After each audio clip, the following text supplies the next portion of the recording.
haraka itakukupika, ila yeye anayechuma kidogo kidogo mali yake itazidishwa. Maana yake hata upako unaopatikana kwa ghafla, kesho upako uta expire, lakini upako unaotafuta mdogo mdogo, kesho umebeba heshima.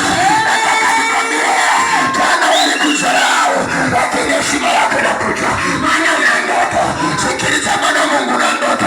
Jana walikudharau, kesho watapiga sauti.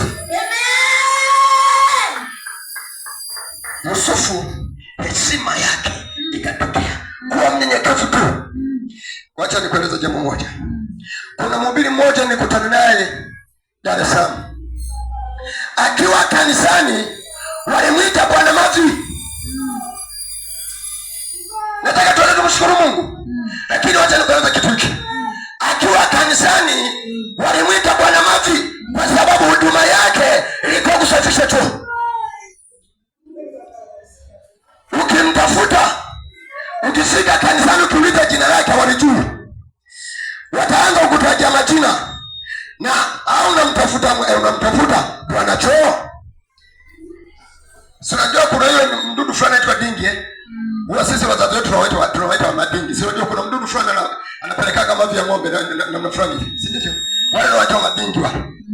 Akishatengeneza vizuri ile nini yale mavi ya ng'ombe kama mtindo fulani hivi, kama jiwe fulani hivi, kama tonge. Kama tonge. Halafu anapeleka hivi. Anaenda kama vile anarudi nyuma. Ndio anaenda hivyo. Anatafuta shimo. Sasa sijui kama ana macho kwenye makanyagio au sijui. Labda tuje tumtafute yule mdudu, kama anaweza kutujibu tumuulize. Anaenda mwisho anapata shimo anapeleka. Sawa? Wakamwita wakamwambia Bwana Choo, Bwana Mavi namna hiyo. Aliitwa namna hiyo. Wakati ulipofika kukawa na conference ya Arusha. Siku ya ndoto yake kutimia. Wakati wazungu walitoka Marekani lakini anasema walikuja wazungu. Yule mzungu akaja na ubiri. Akasimama akasema, Mungu ananiambia kuna mtu anataka pako mafuta hapa. Kuna mtu Mungu anataka kuminua. Wakaanza wachungaji kwa madhabahuni na masuti yao na kora zao, ni mimi au ni nani? Maaskofu ni mimi au ni nani? Na mzungu akaanza kupiga